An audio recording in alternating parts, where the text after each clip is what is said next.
All right, I think we're going to begin this evening. Good afternoon, evening, whichever it is, I guess. My name is Bernie O'Rourke, and I am the Extension Youth Livestock Specialist here at UW-Madison in the Animal and Dairy Sciences Department. And I'm pleased to have you all here this evening for our last session, our May session on our education series that we've been working through this spring. And if you've attended some of the previous ones, you would have known that we've kind of centered all of these sessions around the grand challenges that are really kind of the framework that we use here at UW-Madison in our teaching, extension, and research programs. So how we engage with you all, clientele and people in greater Wisconsin, is through this framework. And so we've gone through food safety and precision agriculture, animal welfare and well-being. And then tonight we're going to round up with two of them, land and water, that Susanne is going to share with us tonight. And then we're going to talk a little bit about biomedical advancements that Vanessa is going to talk to us about tonight. So I'm just going to go through and just give you a few things of tidying up as we kind of structure our way of this program. We'd love to hear from you, but this is a webinar. So we have two ways that you can ask us questions. One, which is preferred, is through the Q&A. So on the bottom of your screen, you should see a Q&A section. If you could put your questions, in that area specifically, then I know that I can click on them. If they're answered, I can click on them. If they're, answered, etc. So please do that if you would, and keep that Q&A section just for questions. I see some engagement in there, and that's great, but I really want to keep it as questions if you can.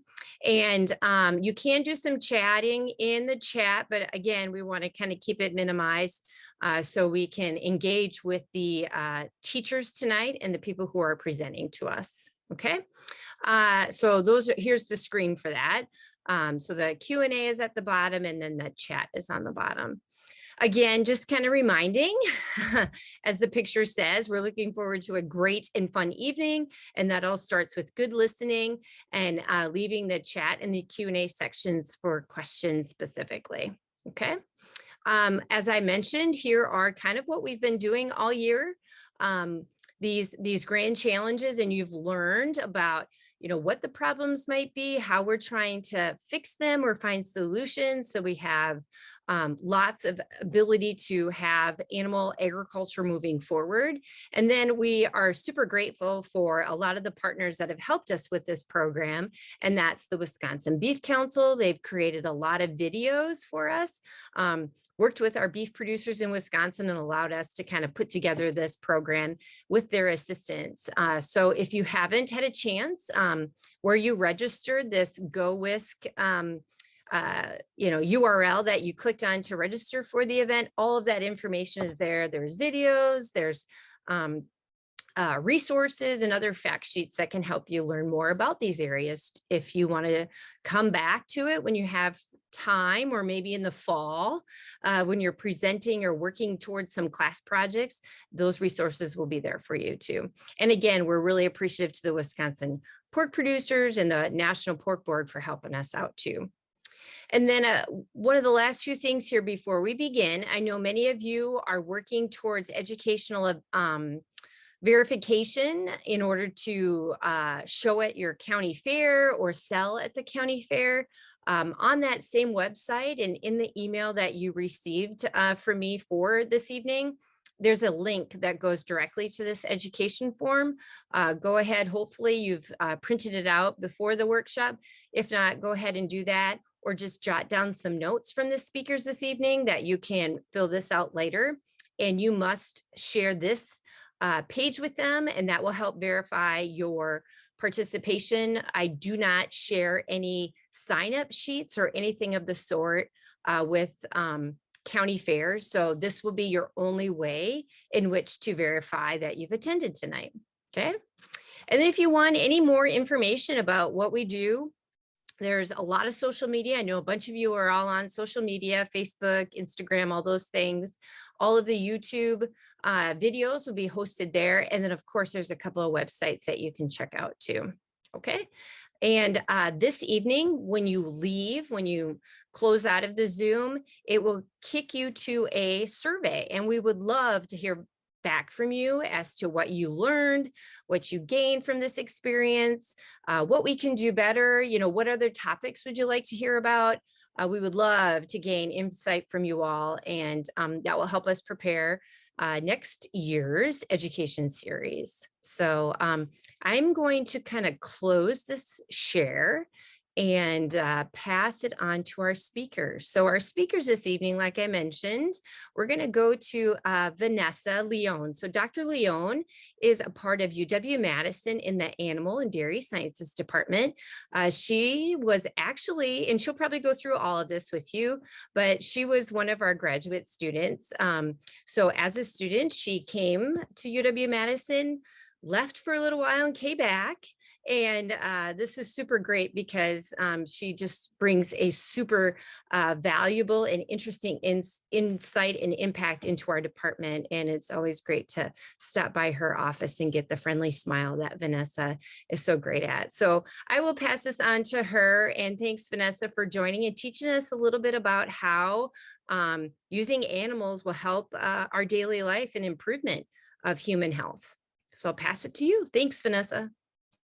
Awesome. Thank you so much for the kind introduction and for having me tonight. I'm really, really excited to be here.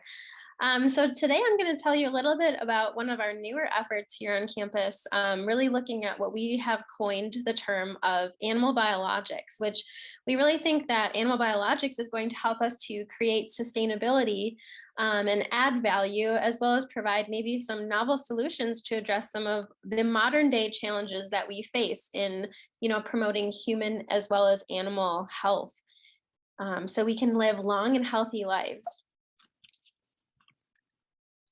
So just to give you a little bit about my background. So I'm actually from Wisconsin. I'm from Richfield, Wisconsin, which is kind of in the southeast quarter of the state.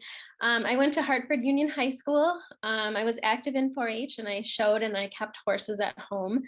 I have my degree, undergraduate degree from animal sciences from UW-Madison, hard to believe. And I'm totally dating myself by saying that I graduated from here in 2003.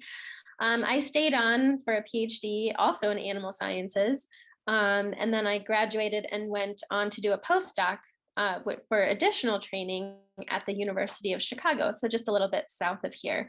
And then at University of Chicago, I actually had a faculty position there where I was an instructor of medicine for a number of years, where I learned and developed a lot of unique skill sets. And now I am back here, as Bernie mentioned, as an assistant professor in animal and dairy sciences. So I think it's important to tell you a little bit about my career trajectory and how I got to the place that I did. So I did my PhD here and worked as an undergraduate in the lab of Mark Cook. And unfortunately, Mark Cook has since passed away, but Mark described himself as a bona fide chickenologist. So those of you out there who love poultry would have really gotten on well with Mark. So I graduated, as I said, in 2003 with a bachelor's degree in animal sciences, where I focused on poultry nutrition and poultry development, graduated with my PhD, where I found another amazing mentor, Eugene B. Chang at UChicago, who is actually a wonderful and fantastic physician scientist, who really taught me about the microbiome. So the trillions of microbes that really reside in our guts and in our worlds that we engage with on a day-to-day basis. And then I also picked up some additional mentors, Michael Charlton, who is a fantastic hepatologist. So he focuses on the liver and liver health, where we were doing some collaborative projects looking at the microbiome in that space as well. And then ultimately, I ended up back here at UW, where I'm really trying to marry my interests to identify novel solutions to promote health. So my lab focuses on the gut microbiome and metabolic health, using animal models with the hopes that these findings will translate to human health. So we try to understand how diet influences the gut, and how that can promote or lead to various diseases that we now experience in our modern day lives, like obesity, non-alcoholic fatty liver disease, and other things that can be somewhat devastating. But the other goal in my lab is to understand animal biologics. And this is really what we call co-product development from the animal production industry. So as I'll talk more about, but I'll kind of give you the punchline, it's trying to use these tissues that don't typically get used for consumption and might actually end up, in a landfill somewhere if we're not careful, but they have really life-sustaining molecules that are contained within them. So when we think about things that have come out of maybe an animal biologics perspective, things like insulin, heparin, pepsin, these things can all help to sustain our lives and promote health.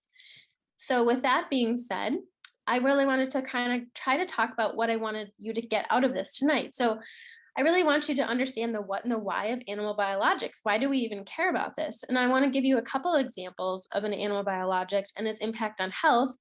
I can also then kind of tell you a little bit about the current state of animal biologics and discuss what I think is more of a modern day problem and something we might think about how to solve, and then give you an example of perhaps career opportunities in the animal biologics space. So what are animal biologics? I think it's important to provide a definition because I think we're kind of pivoting and trying to provide a new definition for what these actually are. So animal biologics are actually molecules or tissues from livestock and poultry that can contribute to new medicines and maybe therapies that can promote both animal and human health. And why do we think that animal biologics are important? Well, when we think about animal production, nearly 40 to 60% of the carcass that we actually get from animal harvest is discarded after slaughter. So this means that we have a large amount of tissues and byproducts that we really don't have a home for. We're not necessarily consuming them. So where do they end up? And this is really can be costly for the producer, right? To try to find ways to get rid of these things. And it can kind of create a sustainability issue where how much longer can we actually sustain discarding this large amount of the carcass throughout the rest of time? Because we know that this contains things like offal, tendons, blood, bones, things that sometimes just don't have a common use unless we get creative. And because these tissues can really sustain life, we know that they contain some really unique molecules that we might be able to harvest using novel techniques to develop new co-products that can promote both sustainability, add value, reduce this waste, and promote health. And I think this is really important because even though in the United States, we might think that meat consumption is going down, worldwide, things are definitely on the increase. So as different countries become wealthier, the actual meat consumption increases pretty dramatically. So you can see that in some of these, what we might call developed countries here, there's a pretty broad range and high intake of a various variety of what we consider to be meats. And this is not changing. This trajectory is increasing. And with this comes a lot of what we just talked about, food loss and waste.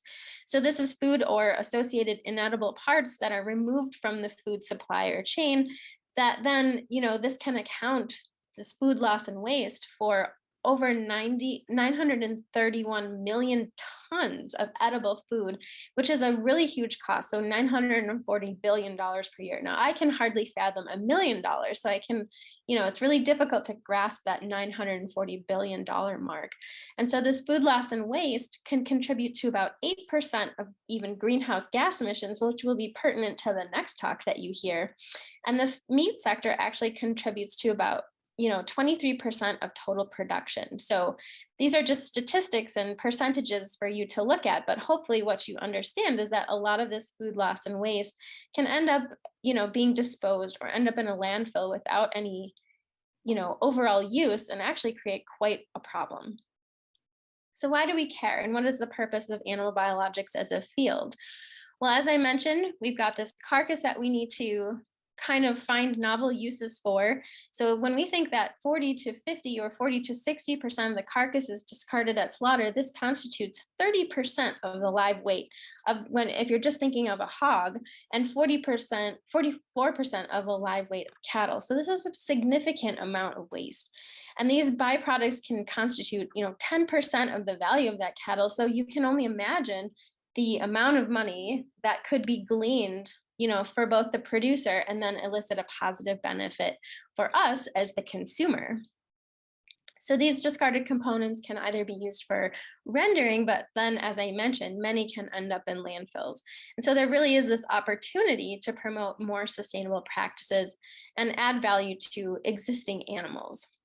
So what are we talking when we're talking about animal biologics? Well, the classic definition of maybe an animal byproduct, which some of you have maybe heard more about in the past, is either all parts of a live animal that are not necessarily considered to be part of the dressed carcass. So this could be hides, inedible things that we don't typically consume, as well as maybe some of the edible portions that we just need to find different uses for. But we're trying to transition to this new definition of an animal biologic, where we're not just talking about these classic co-products or byproducts, but we actually want to find within these tissues, like the hide, for instance, bioactive tissues or molecules that can be gleaned from these during processing procedures. And I think our ultimate goal, again, is to improve sustainability. So this provides very novel and essential uses for these tissues that would otherwise just go into the landfill. It adds value, so it creates something for the producer. And we know that rendering, which some of you may be familiar with, has diminished because there really isn't as much of a return on investment there. So maybe biologics could offer a new pipeline for some of these inedible portions of the carcass. This will reduce waste. So these inedible portions can often end up in landfills. They get incinerated, buried. Again, they can contribute to different greenhouse gases. And then ultimately, we think that if we can identify these molecules, we can promote health. And, since these are life-sustaining molecules and they help to make that animal tick, literally, maybe we can harness these to, promote human or animal health on the back end. So many organs that are essential to sustain life include things like the spleen, brains, bones. I can't imagine many of you are eating spleens, brains, or bones, maybe some of you, but these are typically considered to be inedible, but they contain really important molecules and cell types that are really there to sustain an animal's health over the lifespan. And so we want to be able to figure out whether or not these tissues do contain these important molecules and how we can actually harvest them and then use them to solve our own existing health problems. But there's a lot of, important criteria that we need to take into consideration when we're talking about identifying, what we might consider viable and marketable animal biologics. So, a tissue or molecule, these are kind of some of the criteria, should have a novel use in the marketplace, first of all. So, is there a problem that we're trying to solve? And does a tissue contain that specific molecule that might be interesting? It has to be safe. So you can imagine there could be a lot of health concerns and risks associated with this. But if we think about insulin, for example, and how it was first discovered, it was really a life-changing discovery in that insulin from cow pancreas could actually completely cure children that were experiencing type 1 diabetes, for example. So clearly, the safety aspect outweighed the risk there. It should be naturally occurring, and we can't harvest this from genetically engineered animals. We should be able to scale it up. So we can imagine if we find something that is important, can we actually isolate it at a high enough degree or level that we can actually get this to the masses that might require it? And isolating this tissue or molecule should really be easy or low cost, because if it's very difficult, it actually becomes more challenging, can be more costly. And it's not actually adding value, it could actually be detracting value. So we have to take all of these things into consideration when we're developing what we think are novel animal biologics. So an example of a biologic would be heparin. So many of you may be familiar with heparin for its use as an anticoagulant. So this means that it prevents blood clotting. So for many of us who have had grandparents, and I've had one too, that's actually gone into the hospital, experiencing heart disease and cardiovascular disease, and she was actually administered heparin. So this is naturally occurring, and it's used to treat blood clots. And most people don't realize, but almost 95% of the world's supply is derived from porcine or pig intestine from the mucosa. So this is what actually lines that intestine. So we can take this and extract out heparin from these tissues. And this is the only approved source of heparin around the world. So the annual global market is huge. It's $6.5 billion per year. And to make 1 kilogram of heparin, we need about 2,000 pig mucosa. And so, when we think about scaling this up, we harvest about 700 million pigs per year just to get the heparin from the mucosa.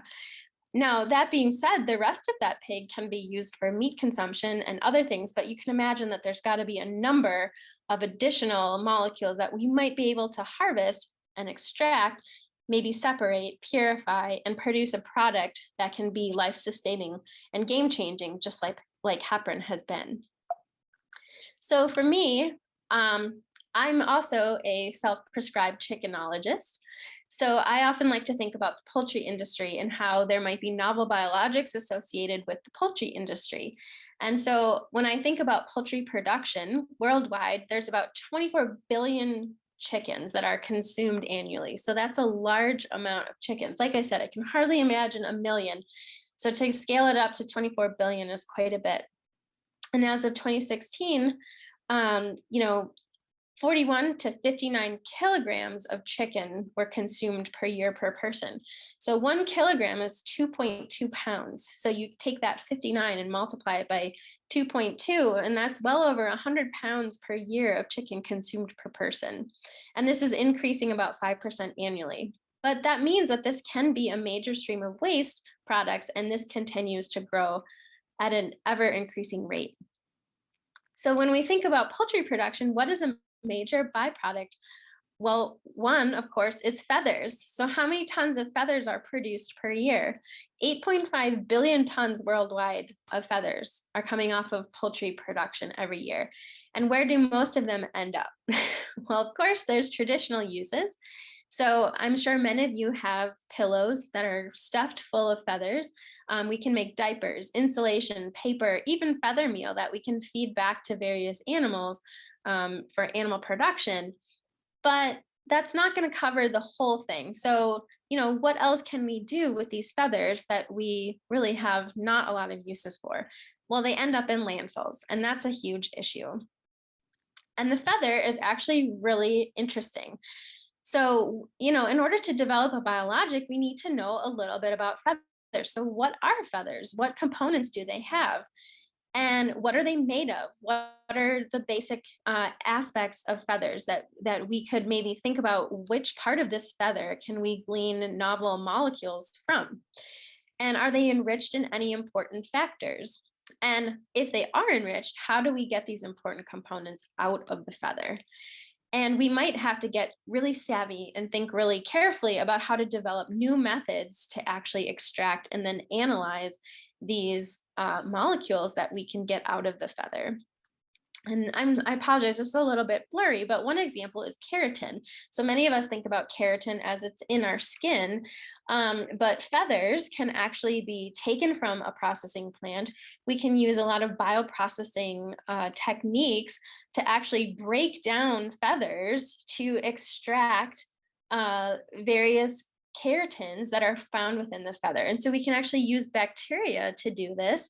And that allows us to get out these very interesting molecules. We can then further process them, and then we can test them using various in vitro or in vivo assays, which in vivo would be live animal assays. In vitro would be like using cells in a culture dish. And we can look at the properties that come out of this. So these keratins that we can actually isolate may have antioxidant effects. They might be anti-diabetic. They can even possibly have anti-hypertensive potential. So they could treat cardiovascular disease and atherosclerosis.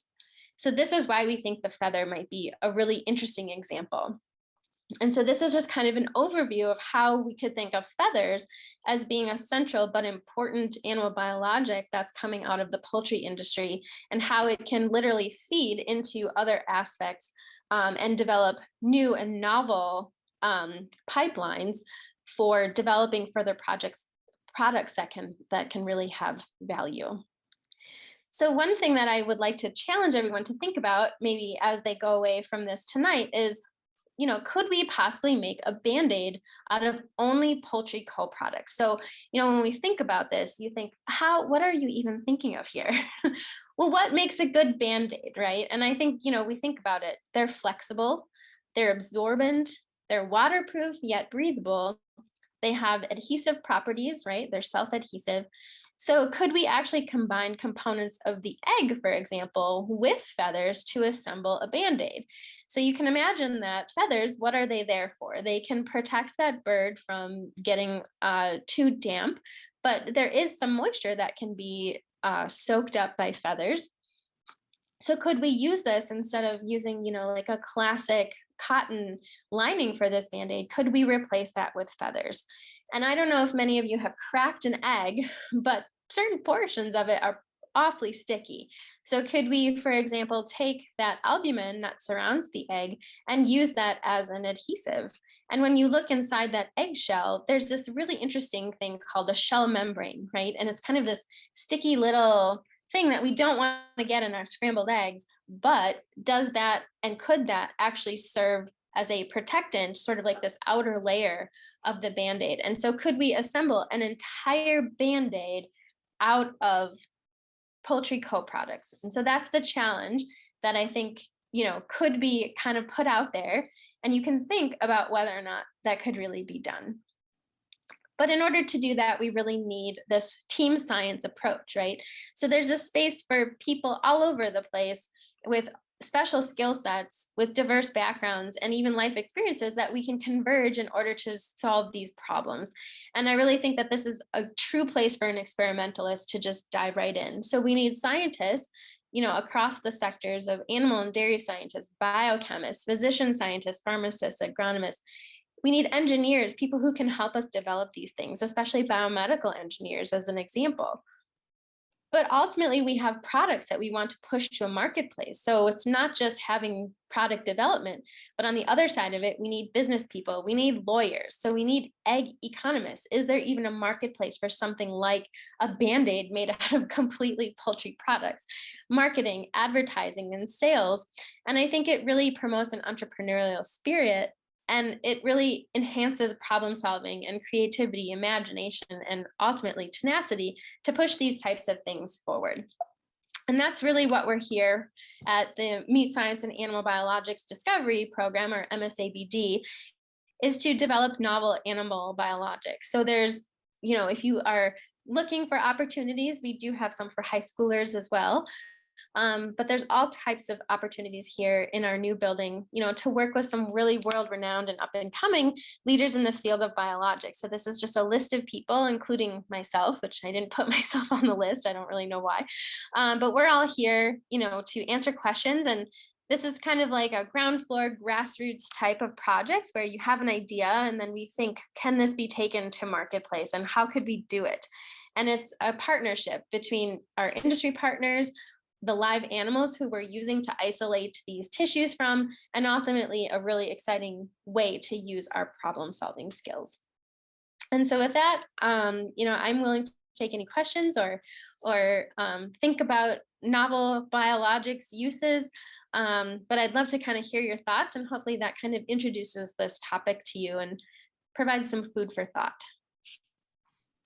Wonderful, Vanessa. Thanks for that wonderful presentation. I think when we had Vanessa in our undergraduate course this last fall, she brought a whole big tray of lots of different aspects of the chicken, right? Eggs and feathers. And it was fun to see the students actually do this hands-on activity around trying to figure out how they can make all the components work to make a Band-Aid work. So thanks for kind of overviewing that part as an example. I think what we'll do is we'll move right into Susanne just to make sure we have time, and then we'll round up the sessions here tonight with some questions that you have. So if you got some questions brewing, don't hesitate and put those in the questions and answer, that Q&A section on the bottom. And if you could do that, that'd be great. And then we'll get Susanne here coming up with her presentation. So yeah, start putting those Q&A questions in for Vanessa. And then as we hear Susanne visit with us tonight, go ahead and do that as well. So I'll pass this over to Susanne and have her give a little bit of her background, and appreciate her ability to join us tonight. She is at UW-Madison currently, but going to leave us soon and go to River Falls, UW River Falls, as a researcher and instructor, or professor. So she's in a different department here on campus, but she's part of what has been the Dairy Innovation Hub. So it's been a newer kind of hub that has been around trying to solve problems in the dairy industry, right? Like, how do we become more impactful and relevant in the dairy industry? And so Suzanne's been a part of that. And so she's going to share what she's been working on. So thanks for joining us, Susanne. Yeah, thanks for having me. All right, so I didn't make a slide for my background. I should have, but I'll just say it here. So as Bernie said, I'm a postdoc here right now in the Department of Biological Systems Engineering. So there's a lot of agricultural engineering that's going on in that department, but also a lot of natural resources. And my research really evolves around the natural climate solutions in agroecosystems. And I have some slides on describing what natural climate solutions are. But I'm originally from Germany. I grew up in the eastern parts, very close to Poland, actually.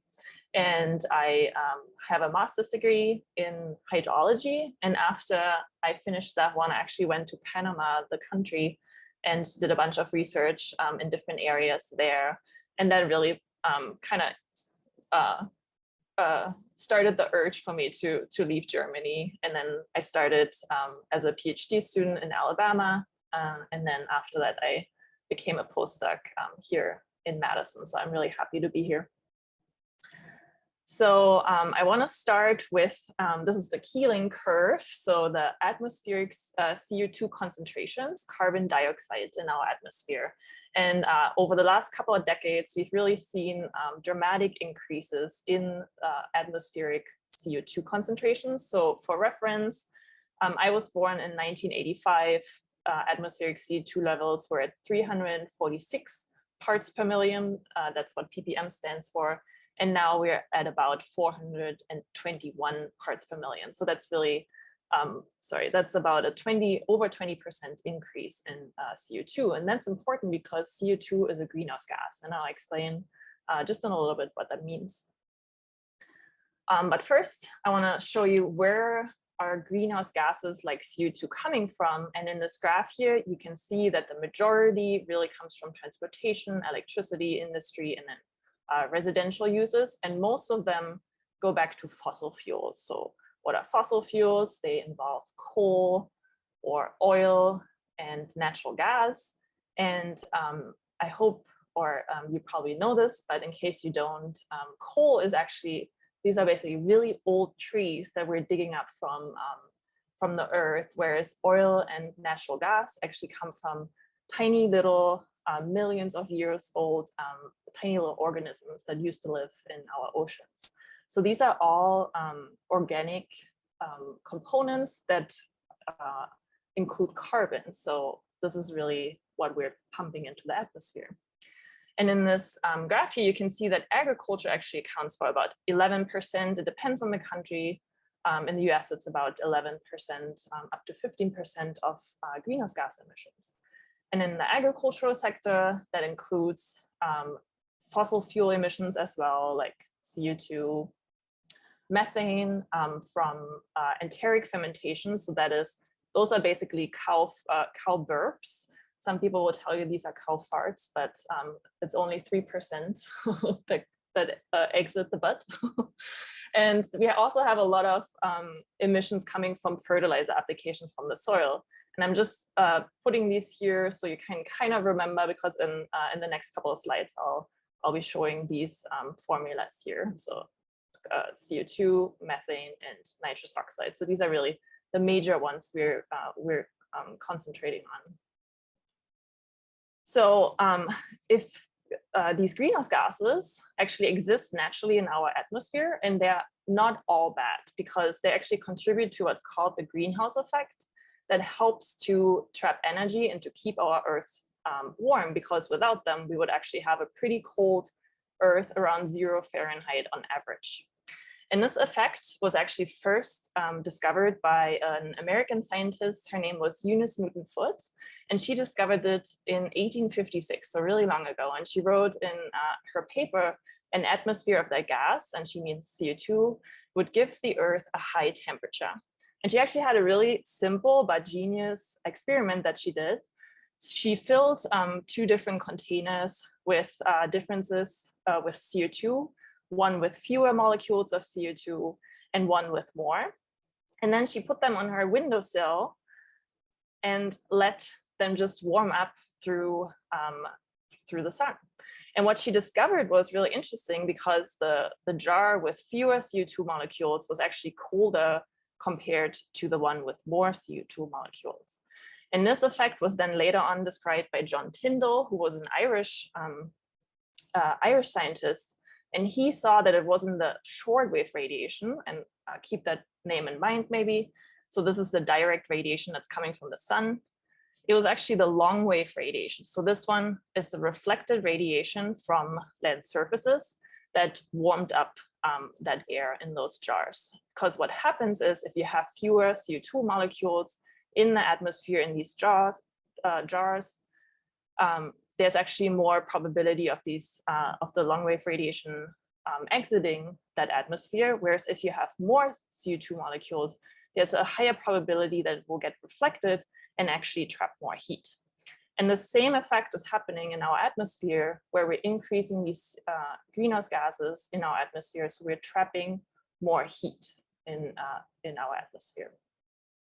And that has led to an increase in global surface temperatures. You can see there's a lot of variability, but in the last couple of decades, there's a really drastic increase in global surface temperature that we observed.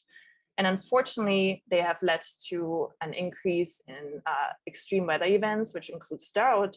But if you live in the Midwest and here in Wisconsin, you've probably observed higher precipitation events as well.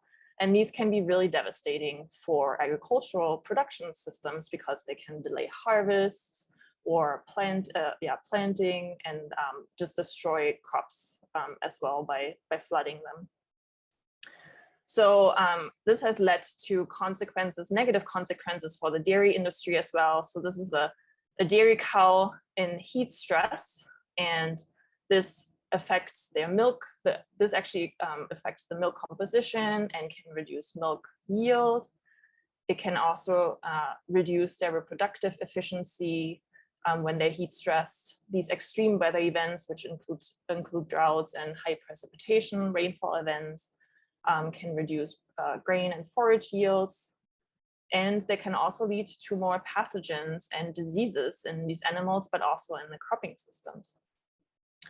So recently, scientists have been really discussing, and not just scientists, politicians everywhere discussing these, what are termed natural climate solutions. So these are solutions to try to take up more of these greenhouse gases from the atmosphere and sequester them, so accumulate them in naturally in our landscapes. So this includes protecting our natural landscapes, which are our forest systems, the wetlands that really contain a lot of the carbon, our grasslands, managing our systems, better managing our systems, our forests, for example, to reduce wildfires, our cropping systems to reduce emissions from the soil and to include more pasture management, but also restoring our natural systems again, because a lot of them have been replaced with cropping systems or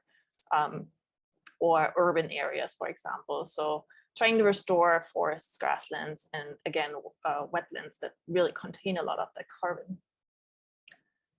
So I work in a dairy system. So my research really evolves around the greenhouse gas budget of a dairy system, which earlier I mentioned. CO2 really comes from these fossil fuel consumptions to drive a tractor, for example. But we also have emissions from manure pits or manure applications. And then the largest contributor to the greenhouse gas emissions of a dairy system are actually the cows, which is might be a little bit surprising, but when they digest their food, they basically release certain types of gases, mainly CO2 and methane, that go into the atmosphere and can warm up our planet.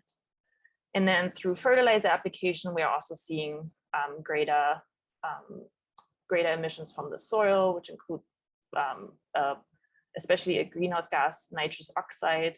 And then what these natural climate solutions now are proposing, or the research area of natural climate solutions, is to also include, to basically account for the biomass production of our vegetation types, which are releasing CO2, but they're also taking up CO2 and storing it in their biomass, in their roots, and so forth, to counteract, to mitigate these greenhouse gas emissions.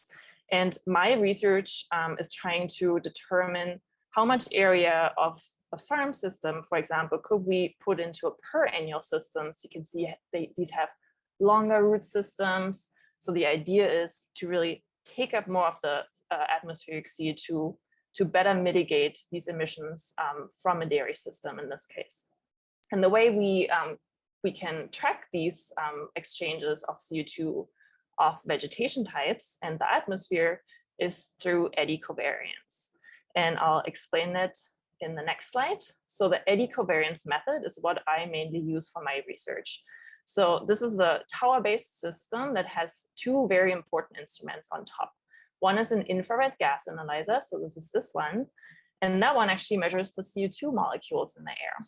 And then we also have a sonic anemometer, and this one actually measures the wind speed and wind direction in all 3 dimensions. So if you think of wind going over a vegetation type, what we call, what wind creates are these eddies that can vary from really tiny scales to really large scale eddies. And this is what the Eddy Covariance method is measuring. And the really cool thing about it too is that if the wind is coming from the east, an Eddy Covariance tower will be measuring the CO2 exchange of this area, whereas if it's coming from the west, the Eddy Covariance tower will be measuring the CO2 exchange from this area. And what I also use, in addition to combining Eddy with remote sensing data, and this is some really cool stuff. There's a bunch of satellites that circulate Earth. Some of them are stationary, and they observe different patterns on the landscape. And in my research, I combine these two to understand how much carbon, how much CO2 the vegetation is taking up. So I just want to briefly go over this. So this is a satellite that I use. It's called Landsat 8. There's a new one that I think they just put that in space this year. I don't remember. But basically what you can think of with these satellites is that they have different band designations. So what that means is they're just measuring in these tiny areas here. So, and if you remember earlier, I talked to you about shortwave radiation, which is the radiation coming from the sun. So this is also called the visible wavelength. So you can see here, these are basically the different colors that you can see too. So plants will actually use most of the blue and most of the red for photosynthesis, but they will actually reflect in the green, and that's why plants are look green. And then if you remember the long wave radiation, this is actually, so basically like the name says, it's a longer wave, it has less energy, and the satellites can measure these in the near infrared. So that's what it's called here.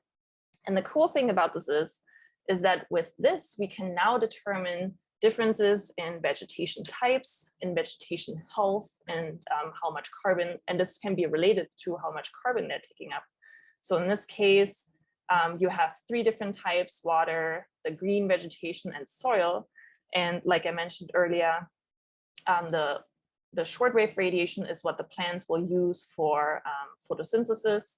You can see that little bump here. So this is the green part. This is, again, why plants are green. And you can also see that in the long wave radiation spectrum, so the near infrared, plants will reflect a lot of the radiation. Versus if you compare this to a bare soil, the reflection will be less. So this is why we can actually determine if certain vegetation types are healthy or not. And I think this is a really cool scientific discovery that people came up with. So my research actually takes place at the US Dairy Forage Research Center. So this is a USDA farm in Prairie du Sac in Sauk County, Wisconsin.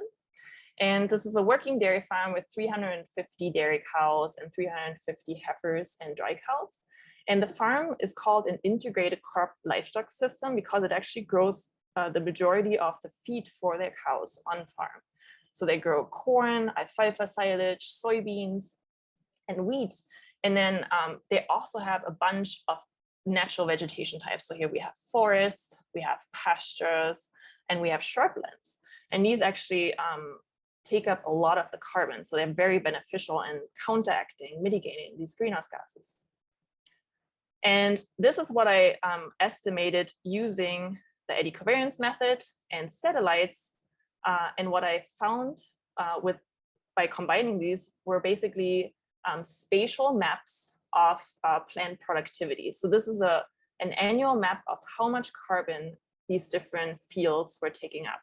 So for example, these yellow fields here, or even red, you can see here, you can see they're in the negative. What that means is they actually released more carbon or more CO2 than they were taking up. Whereas all these areas around, you can see they're really dark green, and here that pasture. So these are really healthy systems that have a positive balance. So they were taking up a lot of the CO2. And now if we take this all together, we can actually now quantify if this farm was able to mitigate its greenhouse gas emissions. And to do that, we'll just add up all the emissions that were emitted by that farm. You can see, I'm not going to go into all these, but the majority of greenhouse gas emissions really stem from enteric fermentation. So those are, again, those cow burps. You can see they make up a lot of the budget. So if we add up the CO2 that was taken up by the vegetation, we get about 10.6 gigagrams of CO2. That's a giant amount of carbon. And then we add up all these greenhouse gas emissions. What we get is actually a negative balance, which means this farm was able to mitigate all its greenhouse gas emissions. But I have to add too that it's a really big farm. It has a lot of forests on there, so it's really high potential to do that. But it's I think it's great and promising that we can do that with other dairy farms as well. And then I just wanted to briefly go into some careers because I think there's really a bunch of different directions you can go. So for example, right now I'm actually doing lab work as well. So if you wanted to combine that with the remote sensing work that I do, it's all possible. Really, I feel like the horizon is the limit. But there's a bunch of different degrees, and where I fall in most is really an ecologist, hydrologist, because that's one of my degrees. I highlighted these because I wanted to talk about these in more detail, because first of all, the instrument engineer I think is a really exciting field, because the Eddy Covariance method and the remote sensing methods needs a lot of people who come up with new ways of trying to monitor what's happening on our landscapes. So we work with two major companies generally that supply us with instruments, and they're constantly working on improving these instruments on a constant basis. It's really exciting. And for remote sensing, I think if you like computers, if you like computer games, I would think you would like this field as well, So you can navigate, for example, to the Esri website here for careers, and you can see that there's a variety of different career paths that you could seek just with remote sensing data only. So I'm probably more of a climate scientist. There's conservationists, foresters, health geographers, GIS stands for geoinformation systems, helicopter firefighters, and app developers. I think there's just a bunch of potential because that these remote sensing techniques are becoming more prevalent. And then I also want to point out, if that is of value, these jobs also pay really well. So if that is something that would intrigue you as well. And then I just wanted to say thank you for having me here. If you have questions, really feel free to reach out. I'm not great on social media, but you can definitely follow me on Twitter. And then, as Bernie mentioned, I'm actually starting a faculty position at UW River Falls, and I would really suggest to check out their website too, because their degrees are really hands-on. So you don't only learn about the theory, there's a lot of praxis involved as well.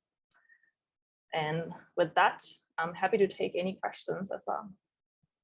Yeah, great, Susanne. Thank you again for sharing about the Land and Water Challenge. I think, as she wrapped up, she really talked quite a bit also too about how, back if you were on our precision agriculture session, we talked a lot about computers and imaging and, precision tractors, all those types of things that are going on. So technology is everywhere, not just in your PS4 game, but also like all throughout all aspects of agriculture. So think about that as you're going. But here's some great questions in here. One is from Lillian. Susanne, if you want to talk about what is a greenhouse gas, maybe talk about those that you identified. I know you kind of went through that part a little quickly so you could get into the why about them.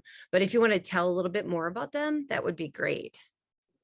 Yeah, absolutely. So greenhouse gases actually make up a very small amount of our atmosphere. So the majority is N2, and then we have oxygen in there. So greenhouse gases basically don't let out, if long wave radiation hits their bonds, they don't let it out. They vibrate a little bit, and then they I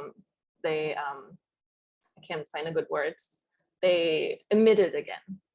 So this is why the direction of these long wave radiations can basically be reversed and go back to our Earth. And that's why, and it's called greenhouse because basically, I think when scientists started talking about this effect, they were comparing it to a greenhouse that warms up when the sun hits the glass house. It's a little bit different from that, but you can just think of it as trapping heat in our atmosphere. Yeah. Here's another one from Jax, and I think it's a super awesome question, right? Like there's a lot of focus on agriculture's impact on greenhouse gases, in particular CO2, but obviously, as you shared, it's a small component of the other factors like transportation and industry and other factors that have a much bigger impact related to CO2 production. Can you talk about, the attention to those other contributors and transportation and are we doing any? I mean, obviously we in agriculture are trying to work in agriculture, right? But where are the other, I'm sure we talked about different types of cars being produced to minimize that CO2 production. But if you could answer that, that's a really great question, Jax. It's a great question. It definitely, first of all, I think it depends on the countries as well. So I'm German, and the way, like Germany, for example, just committed to a new climate neutrality in 2045, so very soon in 23 years. And that was actually because the youth sued the government and they won. So it's possible. But and that's an absolutely great question, because the natural climate solutions that I talked about is actually, it's estimated that about maybe 1/3 of the emissions that we currently have could be mitigated. So obviously it's not enough. We need to reduce our emissions. We need to come up with alternative ways to produce energy. So I know a lot of farms who have the money are actually trying to convert their electricity use to solar power and stuff like that.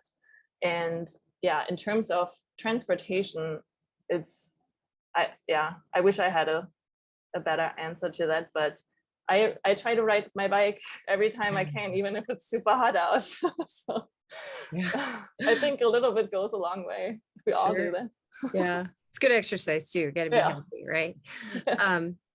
So great answer. The next question came in through chat and through me, but so Vanessa, just if you could address, type of the biologics in particular, this area is somewhat new, and I really UW-Madison has it really coincided with the new meat science building. I think more people would kind of coincide biologics to maybe like utilizing, sheep intestines to be the casings to like sausages, right? Or some of that where we kind of did some of that, right? Work long ago, and we try to use all aspects of the animal, right? Everything but the squeal. Is biologics in your work kind of along that same line then, Vanessa? Yeah, that's a great question. And I would say yes to a certain degree, but also to go beyond that. So, yeah, we can repurpose a lot of these things. Even when we think about bones, for example, we can kind of push those down the road to the pet food industry and things like that. But this is really about gleaning these molecules from these tissues as well. So I think, like I said, a really good example and an old school example would be insulin. So when we think about type 1 diabetes, there really was no cure, and children were literally dying from type 1 diabetes. And so this identification of insulin, from dog pancreas specifically at first, but then how do you scale that up, right? And so we are already eating these meat products from cattle, and the pancreas at that time was just being discarded. So they identified ways to extract insulin from that cattle pancreas, and there were literally tons of pancreas being shipped around the country, right, to be used for isolation of insulin. Now we have synthetic derivatives because there were some off effects from that insulin derived from bovine pancreas specifically, but it changed the life of many individuals. So there was a huge advantage there. And now that science has advanced and we have new and novel things that we're facing, we need to think about other tissues and other molecules that are in there, in that animal, that we could maybe harness as well. So yeah, I mean, even from an antimicrobial perspective, so there's no new antibiotics really coming out, and we're all scrambling to try to find new ones. And some of these molecules that we make do have antimicrobial properties. So you could even think about trying to repurpose that to feed those back to animals, or use them on wounds for wound healing and things like that. So lots of different ways to think about it.